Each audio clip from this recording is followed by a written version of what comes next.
Hey guys, thanks for joining me up on Let's Play Games. My name is Lance, and today I'm going to teach you how to play Planet Fulcrum. This is a new game from Toffee Hammer Limited. It is a 1 to 4 player game that takes roughly 45 minutes to an hour and a half to play, and is a competitive game. So at the end of the game, the player that has the most points will be the overall winner.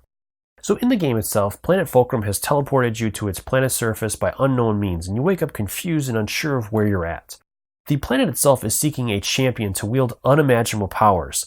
Unfortunately, you are not alone in this. The planet has teleported others to its planet's surface as well, and only the best will prevail. Throughout the game, the players are going to be moving around the board, gaining control of territories, exploring and gaining fulcrum cubes that they will use to upgrade their power cards, and battling other players for territories. Based on the decisions that the players make, they will either move towards the light-sided Guardian faction or the dark-sided Overlord faction, and both will have its benefits and its hindrances.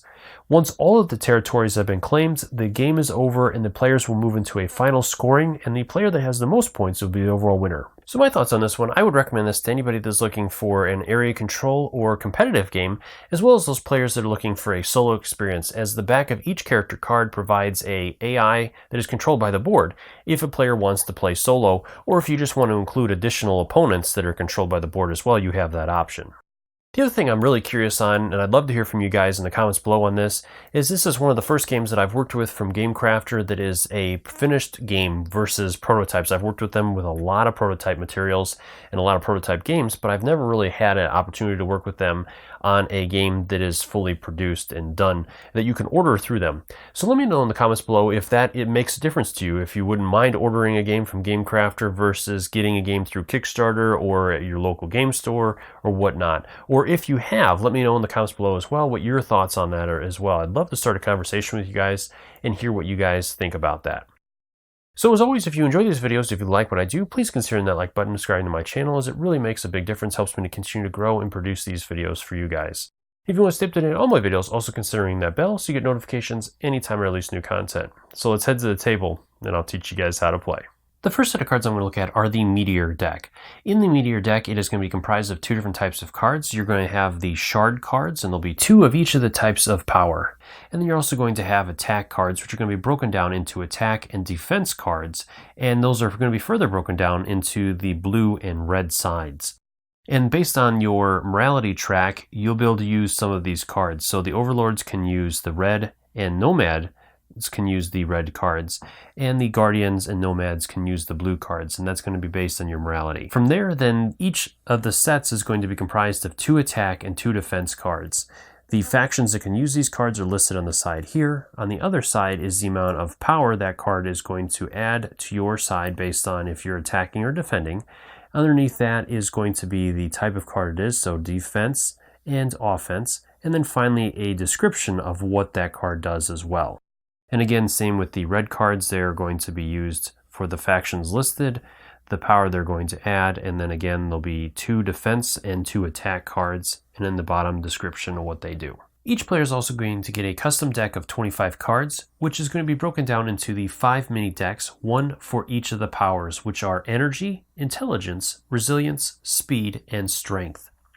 Each of these cards is going to have 3 pieces of information on it as well, and some of this information is going to have multiple meanings.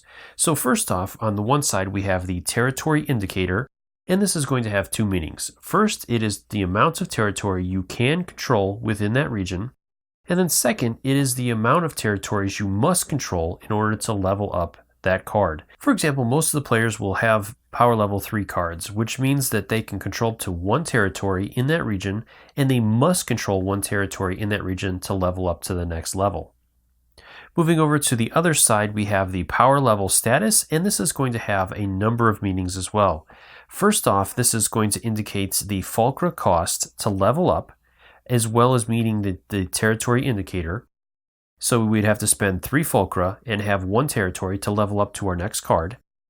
This is also going to be the pickup amount available and the action amount available, and that's going to apply to certain cards, such as the speed card is going to tell you the number of spaces you can move, whereas the intelligence card will be the number of cards you can hold from the meteor, and finally the energy set are going to be the number of fulcra you can hold on all of the sets. Finally, this number is also going to indicate the base score you will use in battle.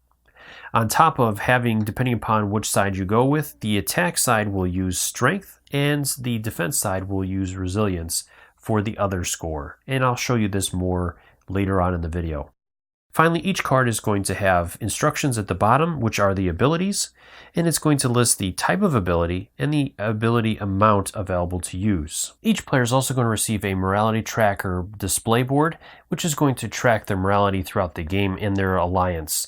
As the players do different things, they will start off in the neutral alliance or the nomads, and if they do good things, they'll move towards the guardians on the light side, and if they do bad things, they'll move towards the overlords on the dark side. At the beginning of the game, the player is also going to receive 4 morality tracker markers that they'll place in the middle of the neutral faction or the nomads. As they take their turns and they do different actions, they're going to move those trackers along the track either towards the light side or the dark side. Once a majority of those tokens are on one of these sides, the player will defect to that allegiance. So with our player here, if we had the majority of them in the guardian side, then we would move all of the tokens over there, and the player would become part of the guardian alliance.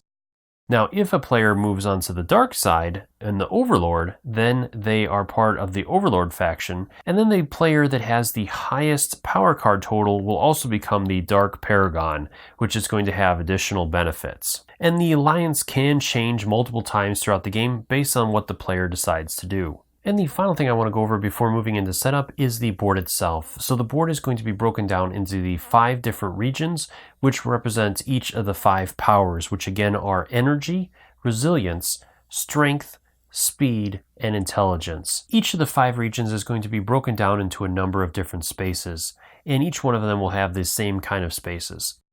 So first off, each region is going to have 3 territories which will have letters in them, and the players will be able to spend Fulcra to acquire those territories and place their alliance token on there. Each region will also have a meteor site which the player can move to and acquire meteor cards. Each region is also going to have a portal where they can move to another portal that is open to them within the 5 regions.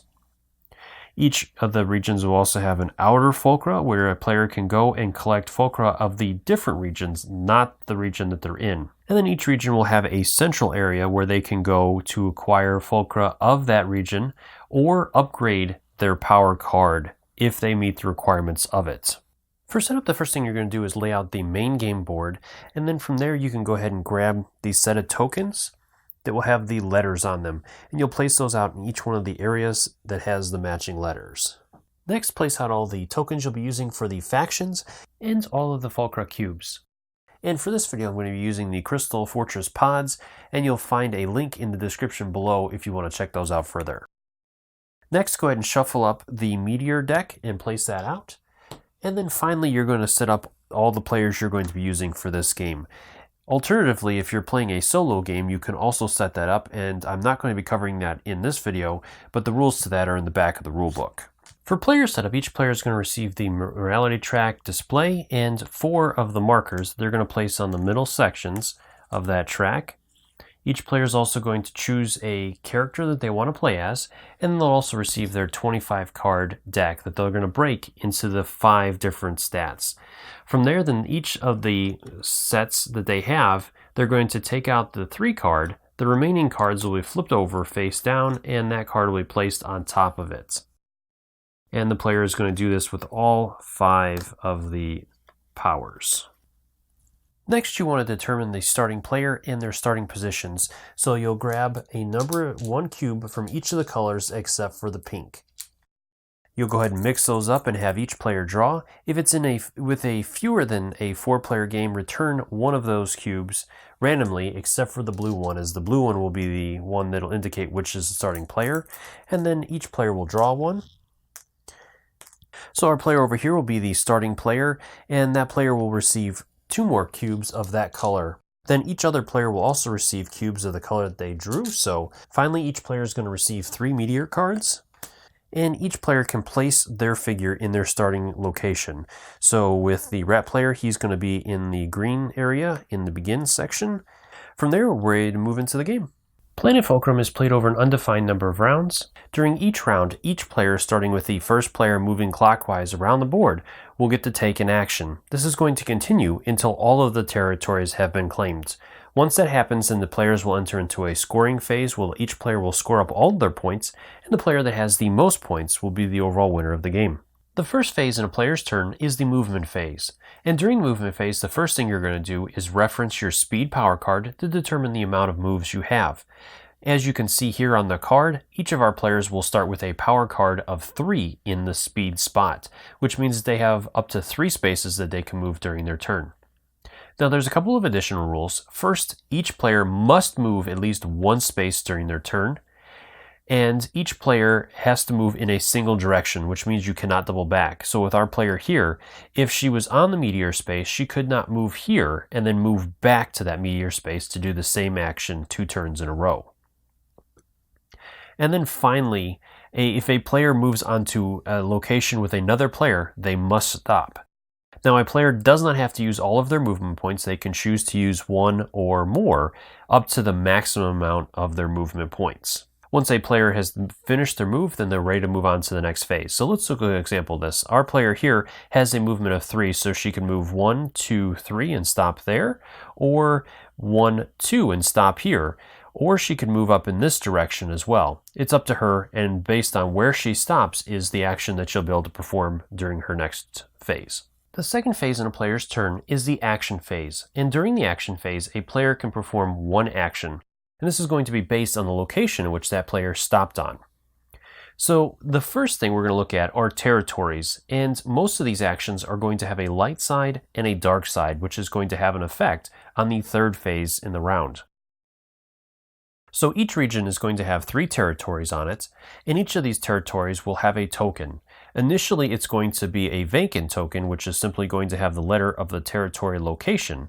And later on, as players claim tokens, they will have a faction token on there instead.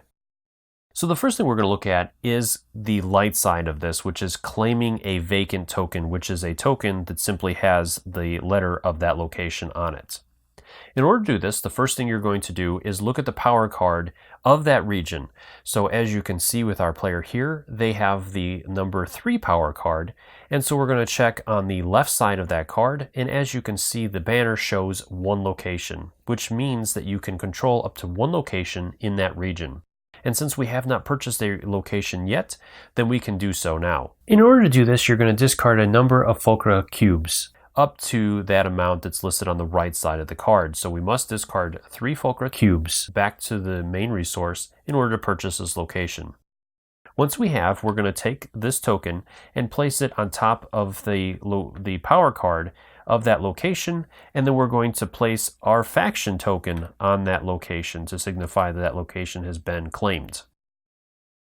Now, in later turns, if a player moves onto a location that they do not control of another player's, then you can choose to do the dark side, which is to steal control.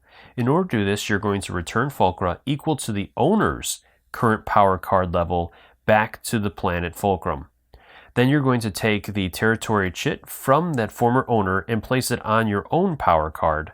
And then if their faction is different, then you're going to replace their faction token with your faction token, which again, currently all of our players are nomads, so it would just stay the same. By our players stopping on a portal location, they can choose to move to any other portal on any of the other regions. Now, the light side option to this is they will move their figure to another portal in a region that has at least 1 other player. So if our player was at this portal and she chose to move, if she chose to move to a region that has another player in it, then she has performed the light side version of this. Now, alternatively, our player can choose to move from her portal to an unoccupied region's portal, in which case that is a dark side option. If our player moves to an outer Fulcra location, then they can choose to gain a number of cubes based on the current region that they're in. So with us being in the mountain region, we can gain 3 cubes in one of these other regions that is shown there. From there, then we're going to gather up those cubes. So let's go ahead and say that we want to gain speed. We'll gain 3 cubes in that region. Now we'll also reference our energy card for the maximum number of cubes we can hold. So let's go ahead and say, for example, that our mountain region was level 4, we would gain 4 cubes of the color that we choose, but unfortunately, because of our energy level being 3, we could only retain 3 of those cubes in that location, so we'd have to return the 4th to the supply. Now let's go ahead and say that our player was in the central location. With the central location, we would gain colored cubes up to the location, the region that we're in, of that region. So with the central location, we would gain 3 blue cubes in that region and up to our maximum amount that we can hold. From there, we can also choose to upgrade our card if we've met those requirements, and this can all be done as a single action. And this can only be done from the central region, not the outer region. We cannot upgrade the outer region cards from those locations. We must be in the central location of that region we wish to upgrade. From there, then we're going to reference the card, and if we have a number of territories that we either control or have access to, then we can choose to upgrade that card by spending the amount of cubes based on the energy level of that card. So for example, with this one, we would have to control at least 1 territory, as it's shown here, and then we'd have to spend 3 energy cubes in order to upgrade it. So we return those to the box, or the main area, and then from there, then we're going to go through here, pick out the level 4 card, and return the level 3 card to that stack. From there, then we'll add that to the top of the stack, and now this region is level 4. Both of these options, both the inner region and outer region, are considered light side options. And the final location is the meteor location. And this is going to be the only option in the pickup items category that is going to be on the dark side. In order to resolve this, you're going to reference the region that you're in, this reference card, and based on the number there, you're going to draw a number of cards from the meteor deck. So first off, let's take a look at what cards we have in our hand. We have 1 shard card and 2 modifier cards. From there, then we're going to draw a number of cards from the meteor deck based on that location. So we'll draw 4 more cards. So we pick up more battle modifier cards and another shard. At this point, then we're going to reference our intelligence card, and that's going to tell us the number of cards that we can hold on to. So we're going to look through the cards that we have and choose cards that we want to hold on to. So we do have 2 matching resilience shard cards, so we can hold on to those to cash those in for Fulcrum cubes, or we can go straight for the battle cards. So we're going to hold on to the 2 shard cards, and we'll choose 1 other battle card. So let's go ahead and take the attack card for the Warhammer. The other cards will be added back into the meteor deck, and it'll be shuffled up. And the meteor location is the only location where you can trade in your sets of shard cards. So we're going to go ahead and do that. We'll change in our 2 resilient shard cards for 3 Fulcrum cubes as shown on the bottom of the card here. So then we'll gain our 3 cubes and place them on our card. And the last type of action I want to look at is a battle action. So this is going to happen anytime a character moves into another space with another character. So let's say, for example, that our character over here was in this space here, and during our player's turn, she moved into that space as well. At that point, during the action phase, then she must enter into a battle. When the player that moves into that space is in a battle, they get to choose whether they want to be the attacker or the defender, and then the other player will take on the other role. So with our player here, she's going to be the attacker, and then we would go ahead, and the attacker always calculates their total power first. So first you're going to look at the location, the region you're on, and that will be the base power for both of the characters. So our guy here has a base power of 3, as well as the girl, she has a base power of 3. From there, for the attacker, we're going to total up her points first, so she has 3 as her base. Then she's going for her attack, she's going to look at her strength card, which again happens to be the same region we're fighting over, so you're simply going to double that. So that is going to be 6 for her. Then she's going to look at her meteor cards, and if she has any to play, then she can play those. Now, as you can see on this chart, if a player has a faction that they're dedicated to, then they're going to be limited to that color card that they can play. So for example, with the Guardians, they can only play blue cards, and the Overlords can only play red cards. With the Nomads, they can play either or both. And from there, that you can choose any number of cards you want to play that fits your attack. So if you're the attacker, you can only play attack cards. If you're the defender, you can only play defense cards. So with our player right now, she is a nomad, so she can play any of the cards that she has. So she only has one battle card, so she's going to go ahead and play that, and so that will increase her battle points by 2. And so she has 3 for her base, 3 for the attack, and 2 for that for a total of 8 points. From there, we move over to our defending player. He's going to total up his base power of 3, plus his defense, which is going to be this card here for resilience, so he's at 6. And then again, he's going to look at his meteor cards and play any that he wants. So he already knows that she played 8, so he's going to play this one as well. That is going to give him 2, and he's also going to play the gauntlet, which will give him 1 additional. So he has beaten her by 1 point. From there, then, determining who loses the battle, that player is going to lose a number of points based on the difference in that base region that they're fighting over. So with our player here, she lost by 1 point, so she's going to have to downgrade her strength card by 1 because that is the region she's in. So that's the region they're fighting over. So that'll drop her down to a base of 2. And then if she had any territories that were controlled in there, if the card can no longer support that, then she'll have to lose those and place those tokens back on the board. With this one, it does not support any territories, so if she had purchased any, she would have to put those back onto the board. Any cards that were used in that battle will be returned to the meteor deck, and then that deck will be reshuffled again for that point. Both players will stay on that territory until their next turns where they can move off. The final phase in a player's turn is the morality phase, and during this phase, the player is going to adjust one of their morality tracks based on the action they just took. So for example, with our player, she chose to gain control of a territory, and with this territory, it was not controlled by another player.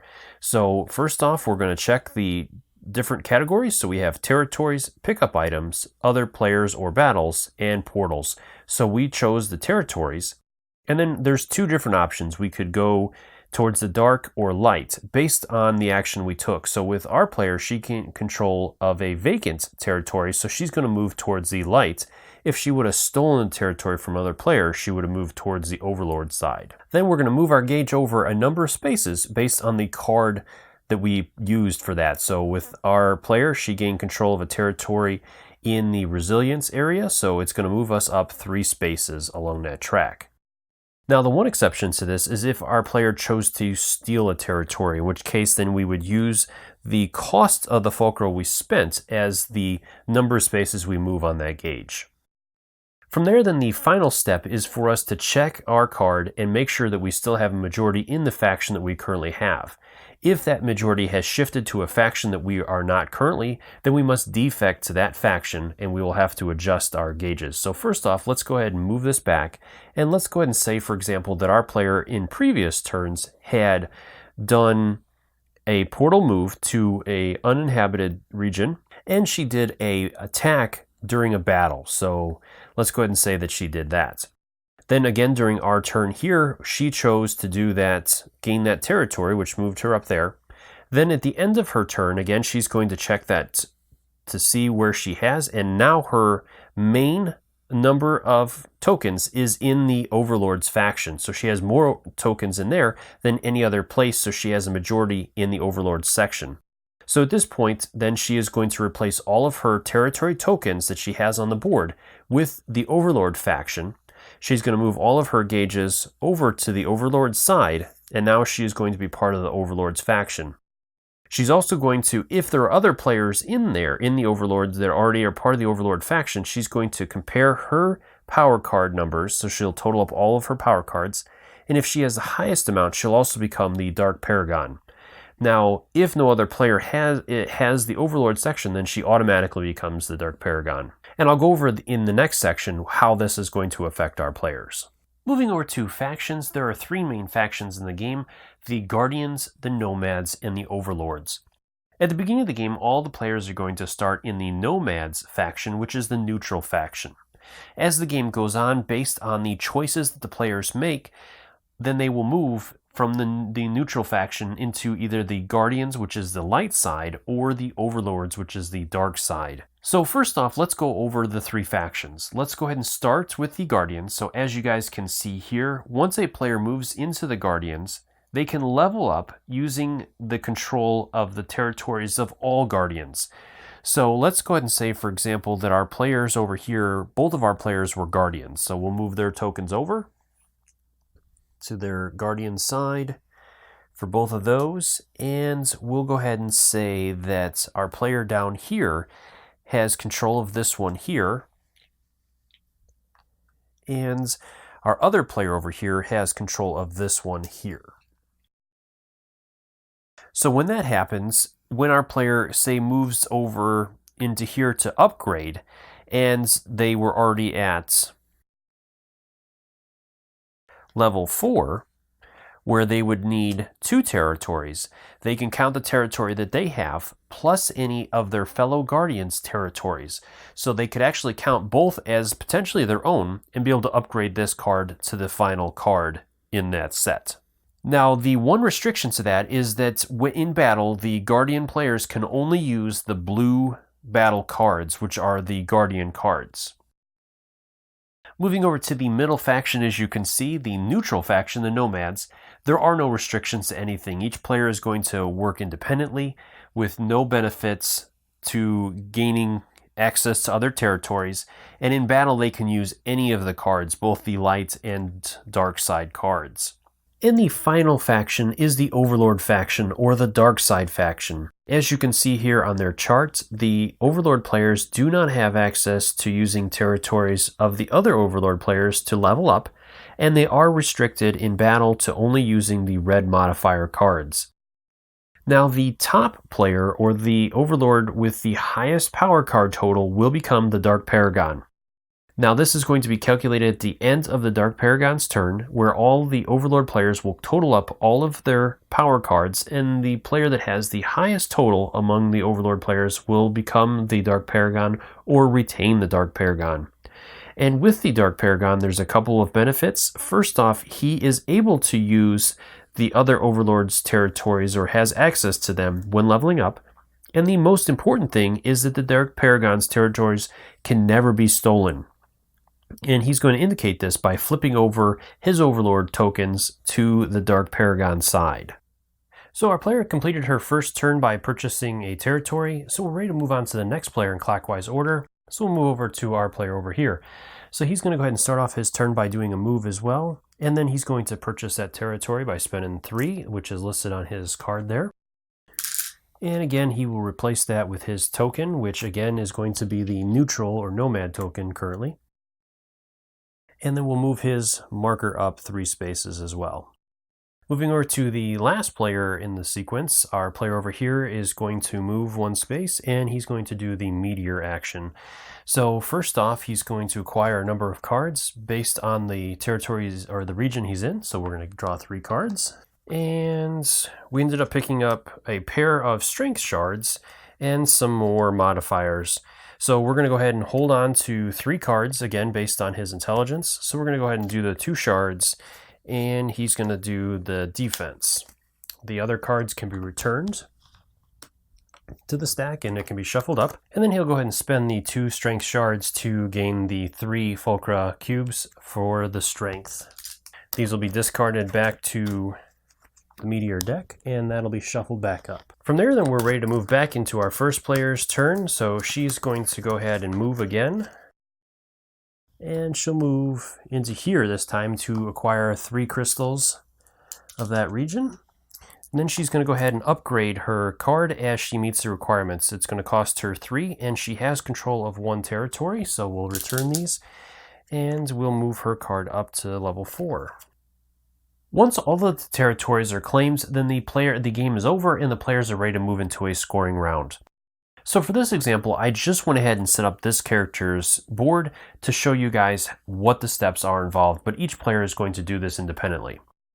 So for this example as well, I am going to use dice to keep track of the score so that you guys can see how this works easily.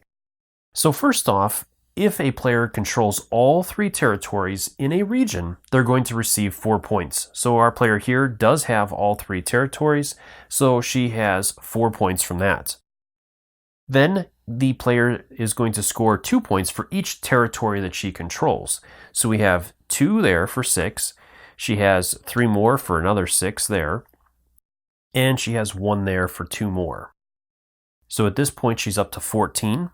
Then the player is going to total up all of the points on their battle cards. For each card, they will receive points. So we have 4, 8, 11, 15, 18 points there. So we'll have 18 more points. Then our player is going to receive 1 additional point for each fulcra that she has. So we have 3, 6 there, and 4 more, so that'll bring us up to 6 there.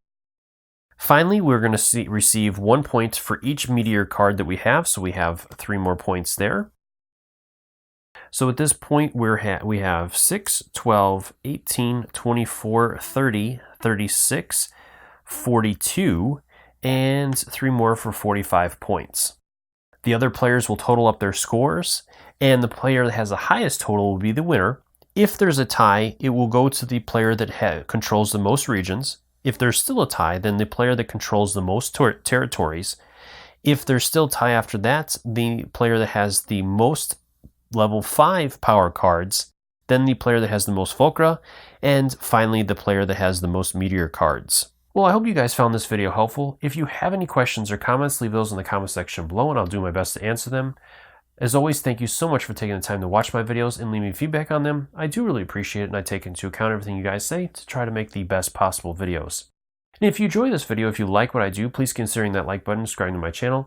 It really does make a big difference, helps me to continue to grow and be able to bring these videos to you guys. And until next time, I'll see you guys later.